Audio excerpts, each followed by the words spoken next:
Sarah Stevens was desperate for work. Having recently graduated from college with a degree in history, she had been unable to land a job in her field and had fallen behind on rent. When she saw an ad for a part-time position at Elderwood's Antiques and Curiosities, an antique toy shop in the heart of the city, she applied immediately.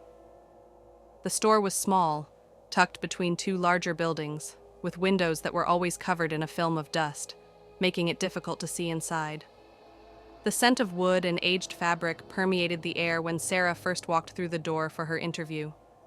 The owner, Mr. Samuel Elderwood, was a tall, thin man with sharp features and a faint air of eccentricity. His manner was polite but distant, as if he were always lost in thought, which gave him an otherworldly quality. Sarah found his quiet demeanor both intriguing and unsettling. Despite this, she accepted the job. Her responsibilities would be simple: dusting off old toys, organizing the shelves, and assisting customers. The pay was low, but the opportunity to be around historical artifacts and toys was a dream, especially given her passion for history. On her first day, Mr. Elderwood showed her around the cramped shop, which was filled to the brim with antiques from another era. Shelves upon shelves were lined with old dolls, porcelain figures, and handcrafted toys. Some of the dolls were exquisitely detailed, their faces frozen in serene expressions, with glassy eyes that seemed to follow her as she moved. One doll, in particular, caught her attention. It was an antique porcelain doll, wearing a Victorian dress, with striking blue eyes that appeared almost too lifelike. The doll's hair was intricately styled, and its delicate porcelain face seemed almost too perfect, too human. When Sarah asked about it, Mr. Elderwood's face darkened slightly, and he told her it was one of the rarest pieces in his collection. He advised her not to touch it. Sarah, intrigued by the strange atmosphere surrounding the doll, made a mental note to learn more about it. Over the next few weeks, Sarah became more accustomed to the rhythms of the shop. Most customers were elderly collectors or families looking for vintage toys, but occasionally there were strange visitors. They often came in alone, their faces obscured by hoods or large sunglasses, and would ask very specific questions about certain dolls or figurines. They always seemed to know exactly what they were looking for, and their eyes would linger on particular items for far too long. One day, an older woman entered the shop, dressed in a long coat that seemed out of place for the warm weather. She approached the counter and asked Sarah about the porcelain doll. When Sarah hesitated, the woman's eyes narrowed slightly and she whispered, "It's not just a doll, you know. It's a keeper of secrets." Before Sarah could respond, the woman quickly left the shop, her words hanging in the air. That night, Sarah couldn't shake the unsettling feeling the woman had left her with. She stayed late after closing hours, alone in the shop, staring at the doll. Something about it seemed to beckon her, as if it were hiding something. Sarah finally caved in and touched it. As soon as her fingers brushed its porcelain cheek, she felt a sudden chill race down her spine. The doll felt cold, colder than it should have been. She quickly pulled her hand away, but the damage was done. That evening, Sarah began to experience strange occurrences. At first, it was small things: the sound of faint whispers in the shop when she was alone, objects shifting ever so slightly when she wasn't looking, and an uncomfortable feeling that someone or something was watching her. But as the days went by, the incidents became more intense. One night, as Sarah was closing up, she noticed that the porcelain doll had moved. It was no longer on its display shelf, but had somehow ended up on the counter. Her heart raced. There was no way it could have moved on its own. She placed it back where it belonged, but the unease lingered. That's when she began hearing strange sounds, like the soft tapping of porcelain against the wood, but when she investigated, no one was there. The whispers grew louder, though still unintelligible. Sarah couldn't sleep. She felt a constant presence in the shop, an overwhelming sense that she wasn't alone, even when she was the only one there. One evening, she was dusting off a shelf when a voice behind her called her name. She spun around, but no one was there. Her pulse quickened, and she began to feel like the walls of the shop were closing in on her. Desperate for answers, Sarah decided to investigate the history of the porcelain doll. She went through the shop's records and found a journal belonging to Mr. Elderwood's late father, the shop's original owner. The journal contained cryptic entries about strange occurrences and rituals performed with the dolls. One entry stood out. "The dolls are not just toys. They are vessels for the souls of the lost. Each one holds a piece of someone's soul, those who were taken in the dead of night, those whose secrets will never be revealed. The porcelain protects them. But if they are disturbed, they will awaken, and the secrets will be passed on." Sarah was horrified. She realized that the strange visitors to the shop, the ones who asked so many questions about the dolls, weren't just collectors. They were looking for something. The porcelain dolls weren't mere antiques. They were cursed, holding the souls of those who had vanished mysteriously over the years. With growing fear, Sarah confronted Mr. Elderwood about what she had learned. His face grew pale, and he confessed that his family had been in possession of these cursed dolls for generations. His father, a renowned collector, had performed dark rituals, binding the souls of the lost into the porcelain.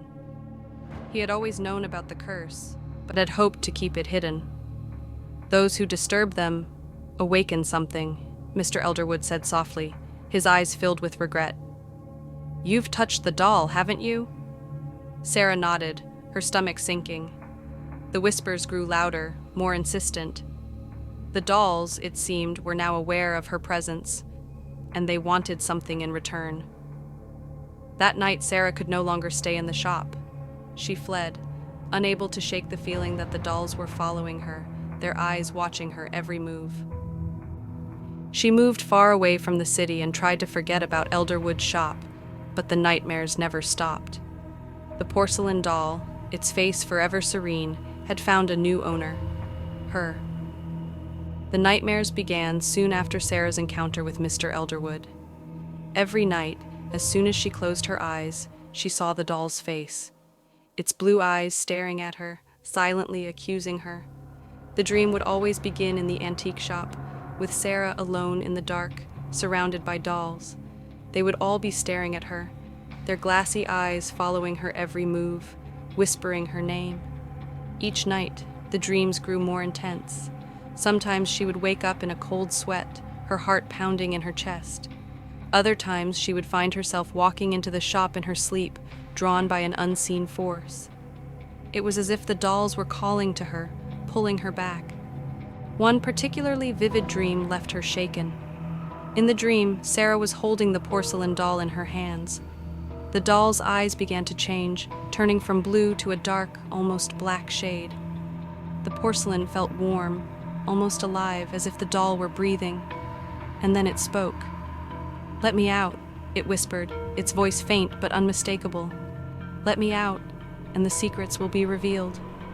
When Sarah woke up, she felt a chill run down her spine. The dream felt too real, and the whispering voice still echoed in her mind. She couldn't shake the feeling that something was terribly wrong. But what could she do? The doll was locked away in the shop, and Mr. Elderwood had warned her not to go near it. Determined to get to the bottom of the mystery, Sarah decided to take a closer look at the shop's hidden corners. She began going through more of Mr. Elderwood's records, hoping to find something that might explain the strange events she had been experiencing. It was in one of the dusty, forgotten drawers that she found the key. The key was small, made of tarnished brass, and had a symbol engraved on it, an intricate pattern of interlocking shapes, resembling an ancient rune. There was no indication of what it opened, but Sarah felt an overwhelming need to find out. She spent the next few hours searching the shop, trying the key on every locked drawer and cabinet. Finally, after what seemed like hours, she found the lock. It was hidden behind a stack of old books at the back of the store, tucked away from plain sight. The lock was old and rusty, but the key fit perfectly. As she turned it, a hidden compartment opened, revealing a stack of yellowed papers and a leather-bound book. Sarah's heart raced as she pulled the book out, her hands trembling. The book was filled with pages of strange symbols, sketches of the dolls, and disturbing accounts of rituals. One entry in particular caught her attention. The dolls were not made for children. They were created to hold the souls of those who had been lost to time, souls of the desperate, the broken, and the cursed. The ritual binds them to the porcelain, keeping them trapped, forever silent. But if disturbed, the soul will awaken, and it will seek to take what is its own. The words were chilling. Sarah felt a cold sweat trickle down her back as she read the passage. The dolls weren't just cursed, they were prisons for souls. Souls that had been trapped, their owners taken by dark forces, and now, after all these years, they were waking up. The more Sarah read, the more she realized the full extent of the danger she was in. The curse of the dolls was ancient, tied to rituals that had been passed down through generations. The dolls had been created as vessels to contain souls, but now those souls were beginning to stir. Sarah couldn't help but wonder if it was already too late to stop them. It wasn't long before Sarah's fear became reality. One evening, as she closed the shop, she saw the porcelain doll again. It was sitting on the counter, its eyes wide open, staring at her. But this time, something was different. The eyes weren't blue anymore. They were black. The once serene face was twisted, contorted in an expression of rage. Sarah's heart pounded in her chest as she took a step back. A voice, low and chilling, echoed through the shop. "Let me out!" The doll's mouth didn't move, but Sarah could hear the words in her head, as if the doll was speaking directly to her soul. She had to get out. She had to leave the shop. But when she turned to run, the door slammed shut on its own, trapping her inside. For the first time, Sarah felt truly terrified. The dolls were alive. They were awake, and they were angry. Panic gripped Sarah as she ran around the shop trying to find a way out. But the dolls were everywhere, their eyes following her, their whispers growing louder. She could feel the cold air closing in on her, suffocating her, as if the shop itself was closing in on her. The dolls were everywhere now, not just on the shelves, but in the corners, on the floor, even in the ceiling. In a moment of desperation, Sarah grabbed the porcelain doll from the counter and ran to the back door. She didn't know why, but she felt as if she had to take it with her. As she opened the door, she heard the voices in her head again, louder this time. "Don't leave," they hissed. "You belong to us." But Sarah didn't listen. She threw the doll into the trash and ran as fast as she could, not stopping until she was far away from the shop. She didn't care where she went, as long as she was out of there. The next day, Sarah went back to the shop to retrieve her things. But when she arrived, the shop was completely gone. The building had been torn down, and all that remained was a pile of rubble. It was as if the shop had never existed at all. She checked the trash where she had thrown the doll, but it wasn't there. It had disappeared. Sarah never spoke to Mr. Elderwood again, and she moved far away from the city, hoping to leave the nightmares behind. But no matter how far she ran, she could still hear the whispers in her head. And sometimes, late at night, she could still see the blue eyes of the doll watching her.